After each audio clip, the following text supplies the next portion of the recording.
Herkese salam dostlar. Bugün sizinle ikinci videomuzdayız. Bugün sinif yoldaşım ile birlikte Brawl Stars oynayacağız. Hatırlayırsınızsa evvelki videoda demiştim ki Brawl Stars oynayacağım ve benim oyunculuğumu göreceksiniz. İndi ben Frank seçmişim. Dostum da Hank'ti. Yanımızdaki randomda da Shade var. Yani indi oyun başladı. Mehmet salam da dost arkadaşlara. Salam aleyküm.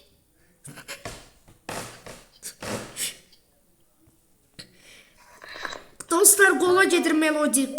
Dostlar gola gedir. Dostlar gola gedir. Ayda divarı boşuna kırdım ben.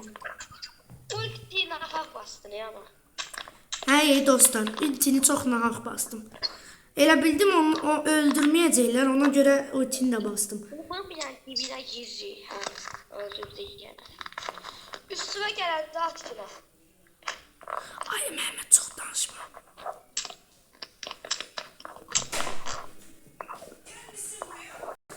Dostlar dondurdum indi şey dalar onu. Yes, attık gol. Dostlar indi videomuz devam ediyor. Tamam. Ayda sen yeri dondurdun. Dostlar görürsünüz dostum ne anlayışlı adamdır. Aynen. Ayda yaxşı ki topu random attı. Doğum üstüne. Doğumdaki Dostlar. Dondur. Dondur. Dostlar Ayda udduk. onsuz. Udduk dostlar. Udduk. İşte bunun buraya rahat değil. Gel. Dostlar bir maç daha atacağız sonra videonun sonuna geleceğiz. Birinci maç atar da bir maç bundan sonra da birini oynayalım. He yaxşı dostlar daha uzun olsun video. Yani ilk video hatırlayırsınızsa 1 dakika 58 saniye falan idi.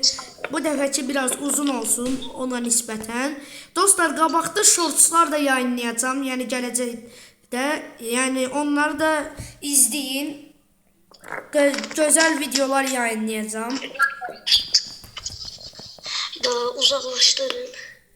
Tutarsan o. Ulti yine boşa gitti dostlar. Dostlar bu dəfə də indi dostlar gedirik.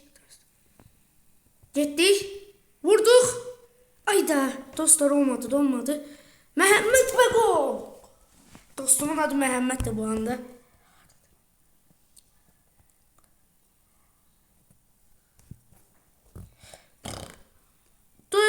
Ayda o hiper boşa gitti dostlar. Gol! Dostlar gol oldu. Gol! Attık golü. Attık golü. Evet dostlar burada videomuzun sonuna gelirik. Bizi izlemeyi unutmayın. Xoşbəxt qalın. Sağ olun.